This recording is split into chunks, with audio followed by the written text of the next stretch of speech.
तो आज हम लोग फुल एचडी में फर्स्ट ऑर्डर रिएक्शन पढ़ेंगे, ठीक है। ये एग्जाम में बहुत ज्यादा बार आने वाला क्वेश्चन में से एक है। हो सकता है कि 2024 एग्जाम में यही ऑर्डर आ जाए, फर्स्ट ऑर्डर रिएक्शन। क्योंकि 10 साल का अंतराल देखा जाए तो फर्स्ट ऑर्डर रिएक्शन बहुत ज्यादा बार पूछा जाए क्वेश्चन में से एक ही है। 3 नंबर पूछता है, 3 नंबर में सब फॉर्म पूछेगा। फर्स्ट ऑर्डर रिएक्शन का डेफिनेशन पूछेगा, इंटीग्रेटेड फॉर्म पूछेगा, एग्जांपल भी पूछता है।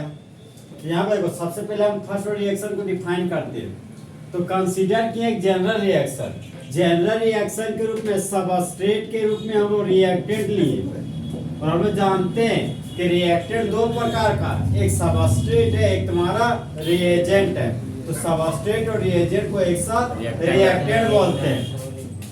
तो रिएक्टेंट हमारा बदल जा रहा प्रोडक्ट के रूप में, और रिएक्टेंट का सिंबल हम लोग क्या मानते थे? आर। क्या मानते थे? आर। हम लोग रेट लॉ की मदद से रेट ऑफ रिएक्शन लिखते थे।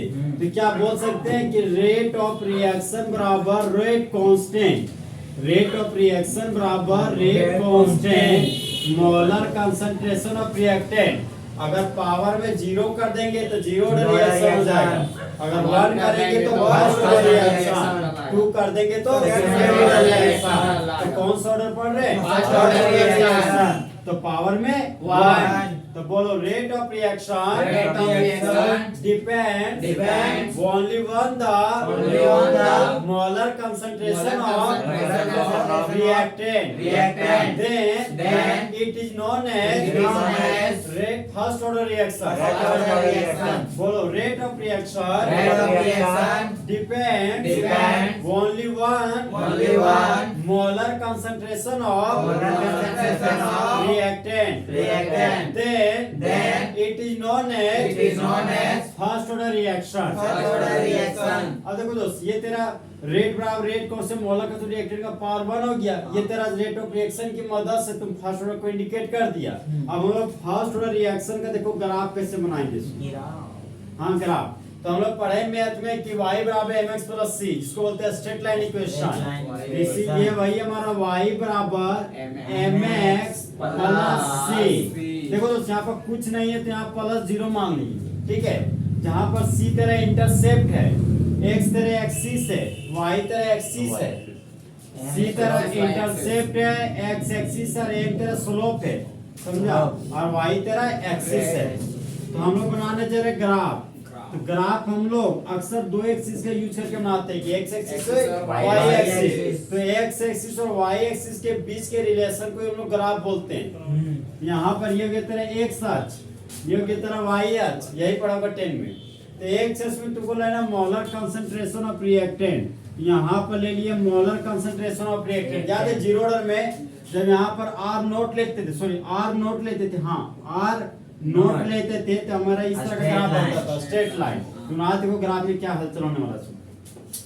यहाँ पर फर्स्ट ऑर्डर का रिएक्शन है, तो यहाँ पर मोलर कंसंट्रेशन ऑफ रिएक्टेंट नहीं है, जिसका पावर क्या है 1। जनरली 1 उनको यहाँ नहीं दिखाते, मोलर कंसंट्रेशन ऑफ रिएक्टेंट लिख दिए। अब y एक्सिस में मेरा रेट है, रेट का मतलब है रेट ऑफ रिएक्शन। यहाँ पर लिख दिए y एक्सिस में हम यहाँ रेट, और यहाँ पर इस तरह का साइन दे दिए। x एक्सिस से इधर, तो यहाँ पे x एक्सिस के साइन लगा दिए। अब देखो वहां पर C तेरा इंटरसेप्ट है, इंटरसेप्ट तेरा 0 है, इसका मतलब चलना है तुमको ओरिजिन से, ठीक है। फिर स्लोप डिसाइड करता है कि किधर चलना है, तो स्लोप बोलता है कांस्टेंट, चलना है ओरिजिन से बोलता है कांस्टेंट है। तो ओरिजिन मेरा ये हो गया, कांस्टेंट मेरा ये हो गया। ये तेरा फर्स्ट ऑर्डर रिएक्शन, यही तेरा 0 ऑर्डर आता तो थोड़ा सा ओरिजिन से ऊपर जाता, स्ट्रेट से जाता। इसका मतलब ये हो गया कि molar concentration of reactant directly proportional rate का। अगर तुम रिएक्टेंट बढ़ाओगे, यहाँ पे तो मान लो रिएक्टेंट 5 मोल से 10 मोल कर दिए, तो रेट ऑफ रिएक्शन बढ़ गया। इन दोनों को मिलाओगे तो देखो यहाँ पे ग्राफ यहाँ पे आ गया लाइन। फिर मोलर कंसंट्रेशन रिएक्टेंट बढ़ा दिए तो रेट ऑफ रिएक्शन का स्पीड बढ़ गया। इन दोनों ग्राफ को मिलाओगे, देखो यहाँ पर आ गया लाइन। इस लाइन को मिलाओगे, इस तरह ग्राफ तरह स्ट्रेट लाइन में जाते चल जाएगा। ओके, देखो दोस्त, y बराबर क्या था मेरा mx प्लस c, जहां पर c क्या है मेरा इंटरसेप्ट। इंटरसेप्ट 0 है तो चलेंगे कहां से? ओरिजिन से। पता है इसका कोऑर्डिनेट 0 0 होता है, x एक्सिस का 0 और y एक्सिस का 0, तो कोऑर्डिनेट 0 0 हो गया। तो जहां पर x मेरा क्या है? x एक्सिस, x एक्सिस में क्या लिखेंगे?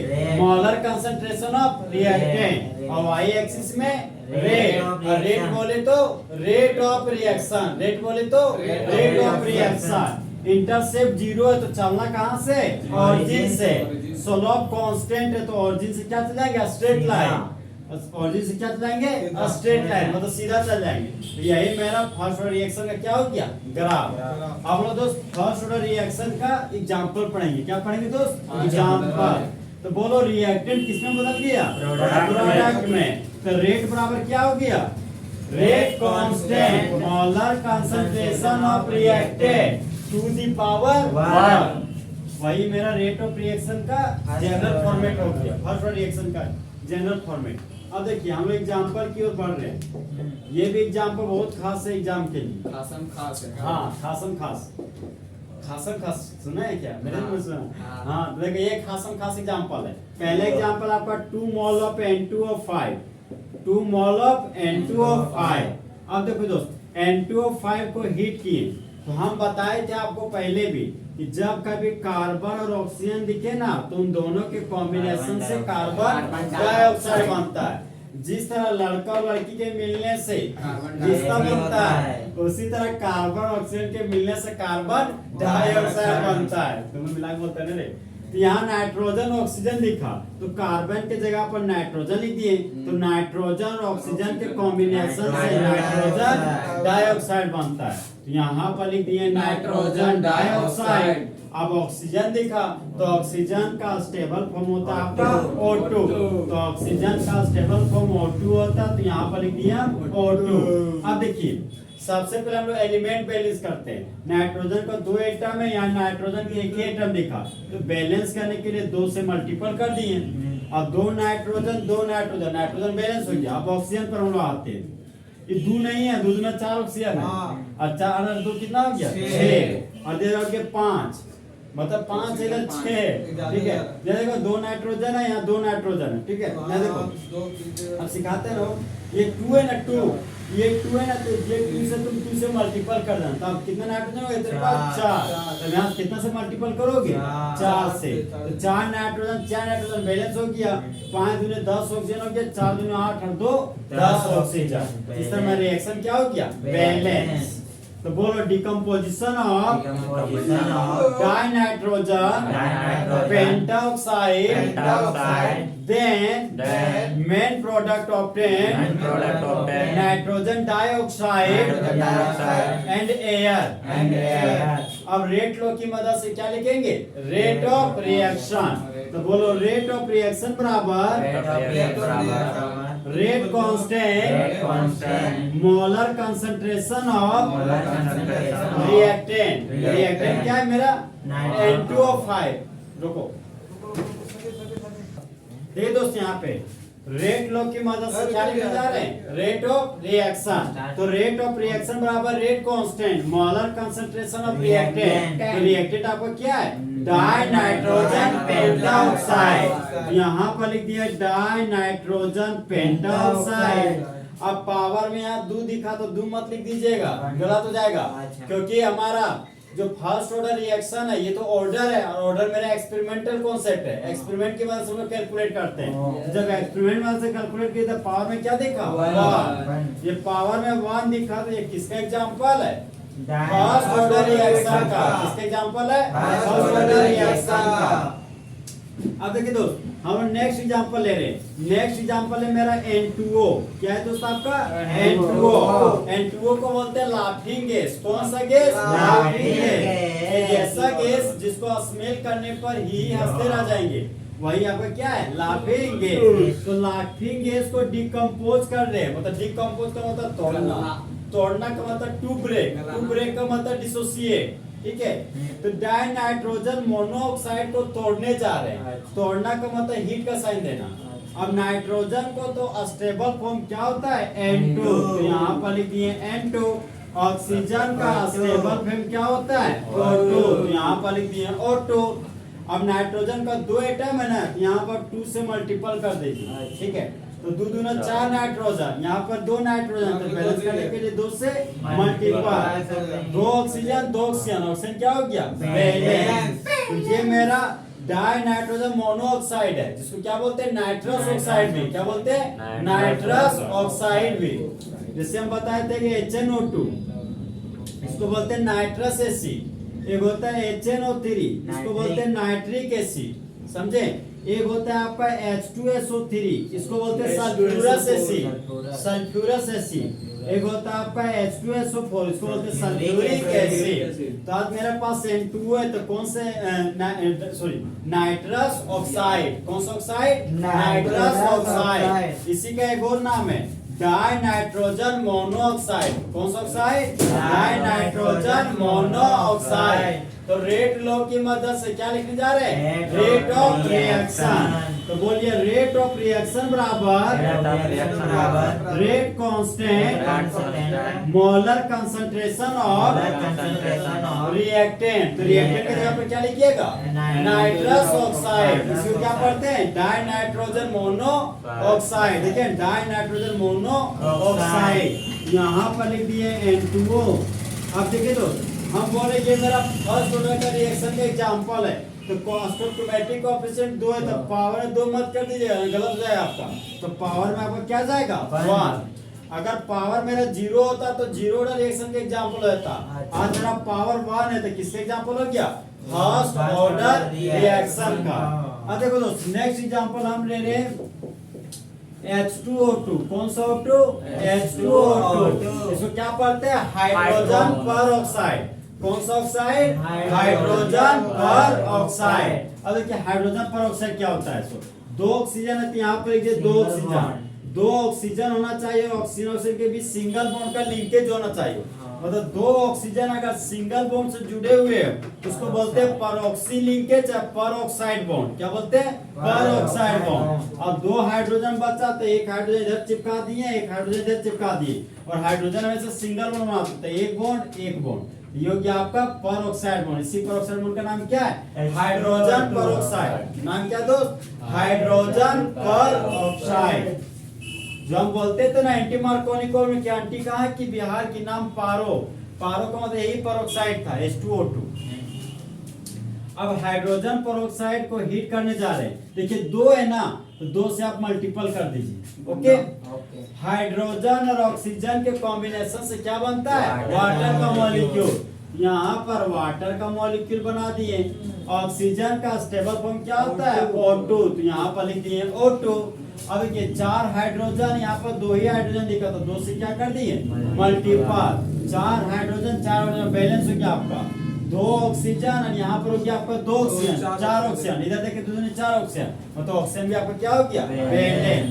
अब लोग रेट लॉ की मदद से क्या लिखते हैं, रेट ऑफ रिएक्शन। देखिए रेट ऑफ रिएक्शन बराबर rate constant molar concentration of reactant.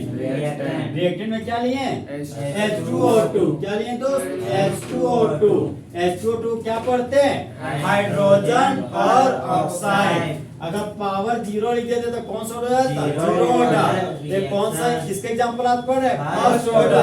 तो पावर में क्या लिखिएगा 1। तो बोलिए रेट ऑफ रिएक्शन बराबर rate constant molar concentration of hydrogen peroxide depends only on the reactant species. Then it is known as first order reaction. क्या बोली दो, N2O5 रिएक्टेंट की प्रोडक्ट नाइट्रोजन ऑक्सीजन के कॉम्बिनेशन से क्या बन गया, नाइट्रोजन डाइऑक्साइड। ऑक्सीजन का स्टेबल फॉर्म O2। यहाँ पर देखिए 2 तो 2 से मल्टीपल कर दिए, तो 4 नाइट्रोजन को बैलेंस करेंगे 4 से मल्टीपल कर दिए। अब रेट लॉ की मदद से कौन सा रिएक्शन लिख रहे हैं, रेट लॉ की मदद से रेट ऑफ रिएक्शन लिख रहे हैं। तो रेट ऑफ रिएक्शन बराबर के rate constant molar concentration of N2O5 का पावर 1। किस ऑर्डर का एग्जांपल है, फर्स्ट ऑर्डर का। अब बता दो नाइट्रस ऑक्साइड को डिकम्पोज करें तो मेन प्रोडक्ट में क्या प्राप्त हो रहा है, नाइट्रोजन गैस और ऑक्सीजन गैस। जहाँ पर N2 था 2 से मल्टीपल कर दिए, बैलेंस करने के लिए यहाँ भी 2 से मल्टीपल कर दिए। ये नाइट्रस ऑक्साइड को जब आप तोड़िएगा तो मेन प्रोडक्ट में क्या प्राप्त होगा, नाइट्रोजन और ऑक्सीजन। और जब आप हाइड्रोजन परऑक्साइड को तोड़िएगा हीट की मदद से तो मेन प्रोडक्ट में क्या होगा, वाटर और ऑक्सीजन ऑब्टेन होगा। तो हाइड्रोजन परऑक्साइड किसके एग्जांपल आपका, फर्स्ट ऑर्डर रिएक्शन का। तो बोलिए when dinitrogen pentoxide is heated then nitrogen dioxide and oxygen gas is formed is the example of first order reaction. बोलिए when nitrous oxide is heated then nitrogen gas and oxygen gas is formed is an example of first order reaction when hydrogen peroxide is heated then water and oxygen gas is formed is an example of first order reaction. तो confusion? No confusion. देखिए यहाँ पे दोस्त next example आपका radio active DK.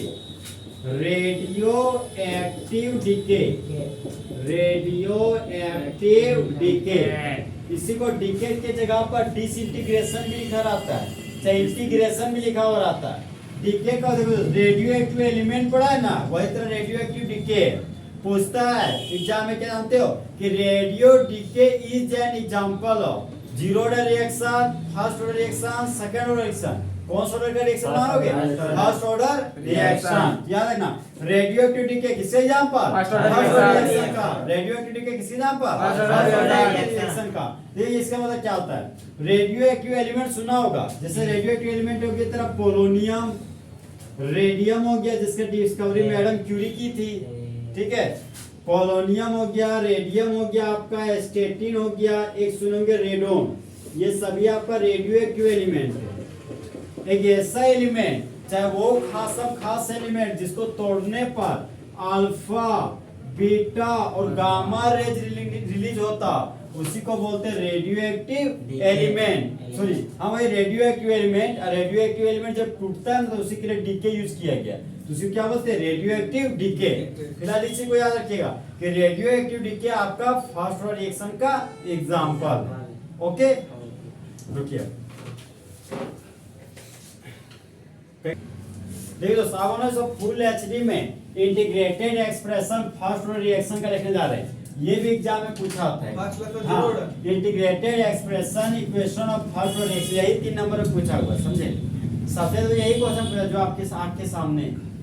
अब देखिए first order reaction का expression लिखने आ रहा है, सबसे पहले हम क्या कंसीडर करेंगे? General equation. तो माने कि कंसीडर आप बोलते हैं ये कंसीडर जनरल रिएक्शन। अब बताइए रिएक्शन का मतलब क्या होता है? जब रिएक्टेंट प्रोडक्ट में, तो वही क्या कहलाता है? रिएक्शन। तो मान रहे कि जो मेरा एक रिएक्टेंट है वो किसमें बदल गया? प्रोडक्ट में। किसमें बदल गया? मेरा प्रोडक्ट में। तो अभी हम रिएक्शन चालू करने जा रहे हैं। तो ए टाइम बराबर 0, मतलब 0 समय पर रिएक्टेंट मेरा रहता है आर नॉट। क्या रहता है दोस्त? R naught. फिर ए टाइम टी, कुछ समय के बाद ए टाइम टी, कुछ समय के बाद देखे रिएक्टेंट हम 100 मोल लिए थे, कुछ समय के बाद देखे 40 मोल बचा। इसका मतलब 100 मोल कन्वर्ट हो गया 40 मोल में, तो तेरा 60 मोल से क्या बन गया? तो तुम्हारा 40 में क्या किसमें होगा? प्रोडक्ट में। तो कुछ समय के बाद रिएक्टेंट अगर शुरू में आर नॉट था, तो कुछ रिएक्टेंट जब प्रोडक्ट में बदल जाता है तो रिएक्टेंट मेरा क्या बन जाता है? आर नॉट को क्या पढ़ते हैं? Initial molar concentration of reactant. इसको पढ़ते हैं final molar concentration of reactant. अब रेट लॉ की मदद से रेट ऑफ रिएक्शन लिखेंगे। तो हम पढ़ाए थे तुमको कि रेट लॉ की मदद से रेट ऑफ रिएक्शन, तो बोलो रेट ऑफ रिएक्शन बराबर rate constant molar concentration of reactant to the power 1। अब देखो दोस्त ये हो गया तेरा रेट लॉ की मदद से रेट ऑफ रिएक्शन, और हम लोग एक बार डिफरेंशियल फॉर्म की मदद से रेट ऑफ रिएक्शन लिखते थे। तो बोलो रेट ऑफ रिएक्शन बराबर बराबर अब बता दो रिएक्टेंट टूटता है कि नहीं टूटता है? छूटता है। रिएक्टेंट डिसअपीयरेंस की अपीयरेंस। तो रिएक्टेंट टूट रहा है तो टूटने को किस साइन से दिखाते थे? नेगेटिव साइन से। फिर लिखते थे change in molar concentration of reactant. Reactant क्या है? R। यहाँ पर लिख दिया R और बॉटम में लिखते थे चेंज इन टाइम। क्या लिखते थे? Change in time. अब देखो क्या करे सो दोनों एक रेट लॉ की मदद से रेट ऑफ रिएक्शन लिखे, एक इंटीग्रेशन फॉर्म में रेट ऑफ रिएक्शन लिखे। तो दोनों इक्वेशन को एक दूसरे के बराबर कर दे रहे हैं, क्योंकि मेरा minus D change in molar concentration of reactant बटा चेंज इन टाइम था, और ये इसके बराबर हो गया rate constant molar concentration of reactant. Okay, अब ये दोस्त इधर आ रहे हैं, यहाँ इधर आ रहे हैं, इस सार को एक तरफ कर दिए तो क्या इसको लिख सकते हैं minus D molar concentration of reactant, इधर बट्टा में क्या आ गया? Molar concentration of reactant. अगर ये इसके पास आया तो ये उधर भेज दिए इसको, यहाँ पर हो गया तेरा के डी। कौन सा डी टी? के। अब इंटीग्रेशन करें मतलब integrating on both side we get. अब देखो ये नेगेटिव साइन तो घर से बाहर नेगेटिव को कर दिए, ये क्या आपका इंटीग्रेशन का sign change in molar concentration of reactant है अब बटा मोलर कंसंट्रेशन ऑफ रिएक्टेंट। बराबर का साइन था तो बराबर दे दिए कि आपका कांस्टेंट है तो कांस्टेंट है तो घर से बाहर कर दिए।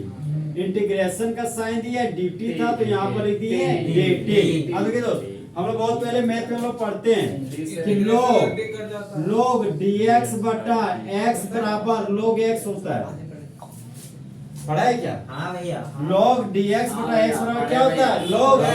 आगे पढ़ा है log dx बटा x बराबर क्या हो गया? log x। और log x को क्या बोलते हैं? ln। क्या बोलते हैं दोस्त? ln। और ln को ही पढ़ते हैं log बेस e भी पढ़ते हैं।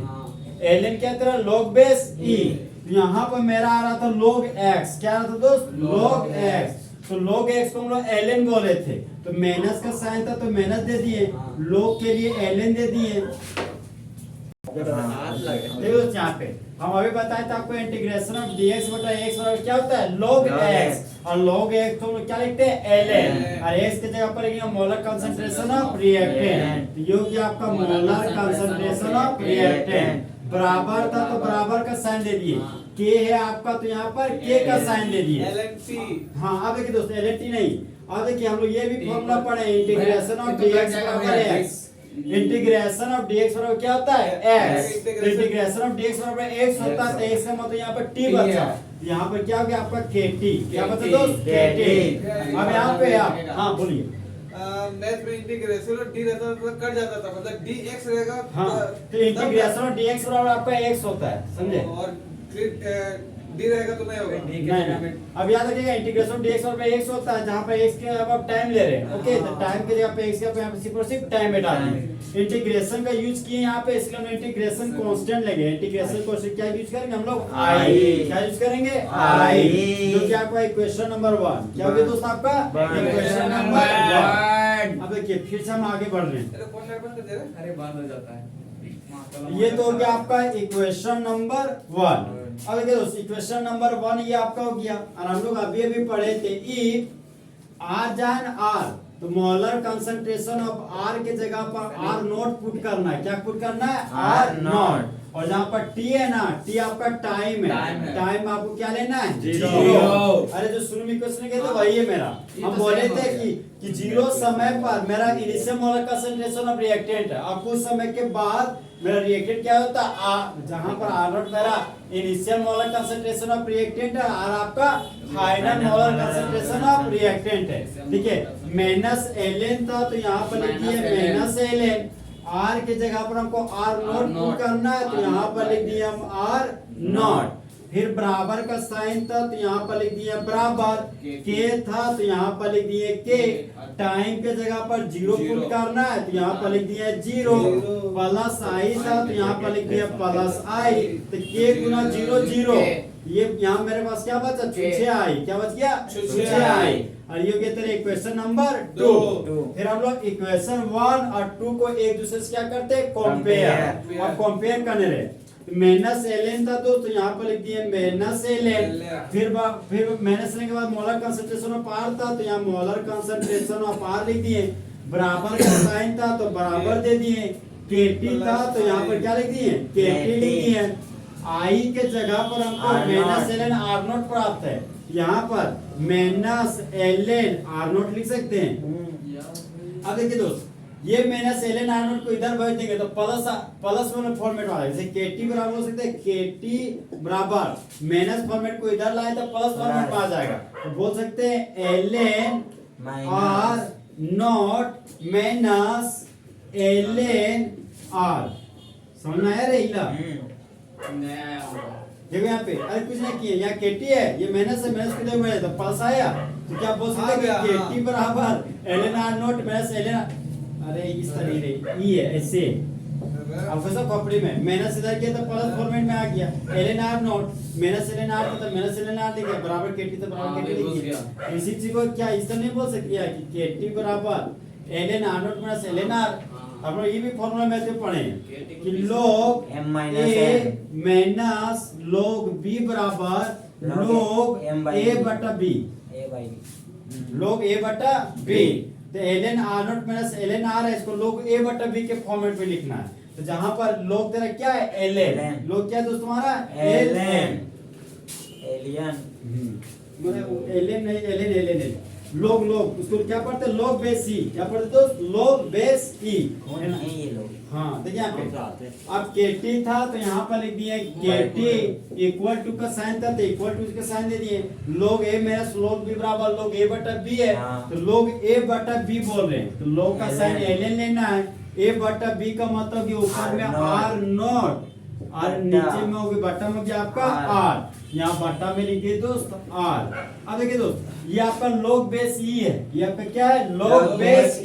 तो आप लोग पढ़े होंगे कि जब log बेस e को log बेस 10 में बदलते हैं तो 2.303 से गुना करते हैं।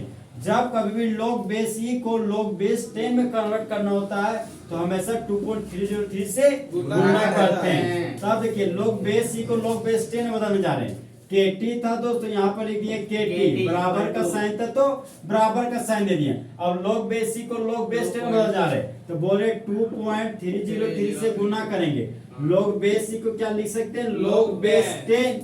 अब ऊपर में r नॉट था तो यहाँ पर क्या लिख दिया r नॉट, बटा में r था तो यहाँ पर बटा में डाल दिए r। अब देखो तो log बेस 10 को अगर तुम log ही लिखोगे तो इतना log बेस 10 ही पढ़ाएगा, ओके। तो kt बराबर 2.303 log r नॉट बटा r प्राप्त हो गया हमको।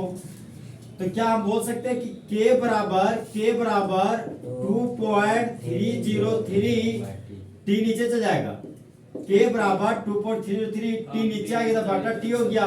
log था तो यहाँ पर log लिख दिए, ऊपर में r नोट था तो यहाँ पर r नोट लिख दिए, बटा में r था तो यहाँ पर लिख दिया r। ये हो गया तुम्हारा फर्स्ट रिएक्शन का एग्जांपल, समझा? यही तुमको लाना है परीक्षा में।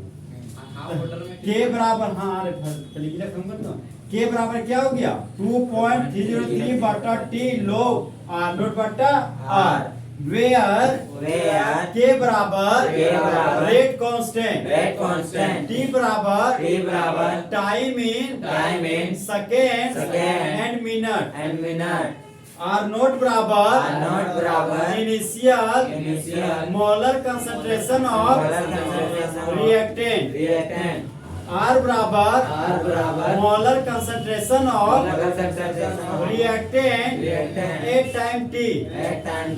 ये कौन सा फॉर्म है इंटीग्रेटेड फॉर्म, किसका फर्स्ट ऑर्डर रिएक्शन का। तो K बराबर 2.303 बटा T log R नोट बटा R, where K बराबर रेट कांस्टेंट, T बराबर टाइम, R नोट बराबर initial molar concentration of reactant and R बराबर final molar concentration of reactant at time T.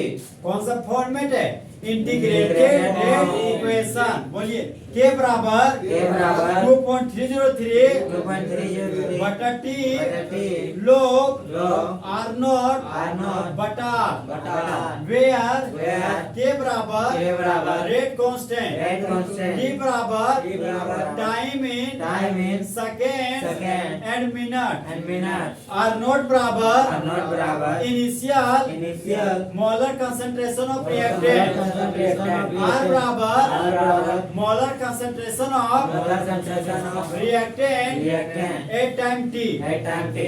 अब देखिए दोस्त, अब हम लोग हाफ लाइफ पढ़ने जा रहे हैं। क्या पढ़ने जा रहे हैं दोस्त? Half life. हो गया। देख दोस्त, हाफ लाइफ रिएक्शन किसका? फर्स्ट ऑर्डर का। ये भी आपका एग्जाम में बहुत बार आया हुआ क्वेश्चन में। सबसे पहले हम लोग हाफ लाइफ का सिंबल पढ़ते हैं। हाफ लाइफ का मतलब है टाइम, और टाइम का सिंबल होता है टी। हाफ है, हाफ का मतलब है 1/2। तो हाफ लाइफ का सिंबल क्या हो गया? T half. तो बोलिए हाँ, the time period in which half of the reactant is converted to the product is known as half life reaction of first order। बोलिए the time period in which half of the reactant is converted to the product is known as half life reaction। तो अभी अपने दोस्त integrated first order reaction के एक निकाले थे formula क्या था आपका? के बराबर 2.303 बटा टी log बटा आर, जहां पर तुम्हारा के क्या था? Rate constant, time in second and minute R naught initial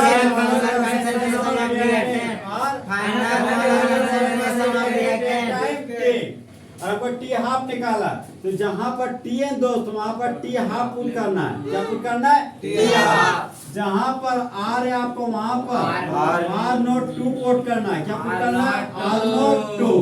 अगर के था तो फुल एचडी में के लिख दिए बराबर, तो ये क्या लिखा हुआ है? 2.303 बटा टी। कितना का बता दें भैया? नहीं, यहाँ पर टी है, टी के जगह क्या पुट कीजिएगा? T half. यहाँ पर लगा दिए टी हाफ। अब देखो लोग था तो यहाँ पर लिख दिए लोग, आर नोट था तो यहाँ पर लिख दिए आर नोट बट्टा में आर था तो आगे आर नोट बटा 2 पुट करना है, तो यहाँ पर लिख दिए आर नोट बटा 2। तो ऊपर में आर नोट, नीचे में आर नोट, तो आर नोट क्या गया? खल्लास। तो क्या बोल सकते हैं? नहीं।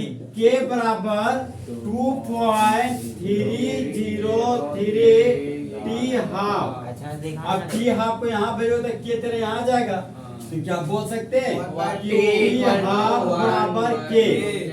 अब देखो दोस्त, ये आर नोट खलास हो गया, 2 नीचे से ऊपर गया तो log 2। क्या हो गया? log 2। हम लोग जानते हैं कि log 2 का वैल्यू कितना होता है? 0.301। ओके, अब मान लो अगर log 5 का वैल्यू रहा तो क्या होता? 0.6। नहीं भैया 6 नहीं होता, 5 होता। नहीं ठीक है 0.6 होता है, हम सिखाते हैं। 0.6 का 2.303 log 2 का 0.301 होता है वैल्यू। 10 का वैल्यू तो हमको log 10 का 1 होता है। वही तो। log 10 का 1 होता है। तो log 2 का 2.303 का log 2 का तो टी हाफ बराबर हो गया दोस्त log 2 का वैल्यू 2.303 था, बटा में के था तो के लिखिए। log 2 का वैल्यू हो गया आपका 0.301। log 2 का वैल्यू क्या हो गया? 0.301। अब इन दोनों को मल्टीपल करोगे तो 0.693 बटा में क्या है? के। तो टी हाफ बराबर क्या हो गया?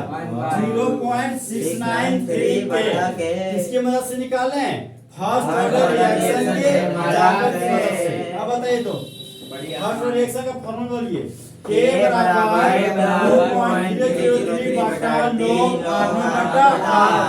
टी के जगह पर क्या लेंगे? आर के जगह पर के है तो के 2.3 तो 2.3 टी के जगह पर log के जगह पे log आर नॉट की जगह पर R0 आर की जगह पर R0 बटा 2 टी हाफ था तो यहाँ पर टी हाफ को इधर कर दिया के नीचे चल गया अच्छा। तो टी हाफ बराबर क्या हो गया 2.003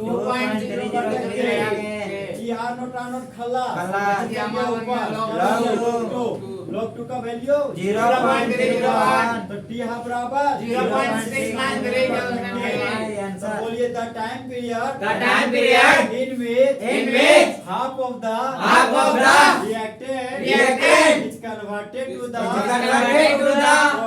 product is known as half life of reaction Half-life of reaction। इस तरह को फुल एचडी में हाफ लाइफ क्या हो गया खत्म। हम्म। हाँ तो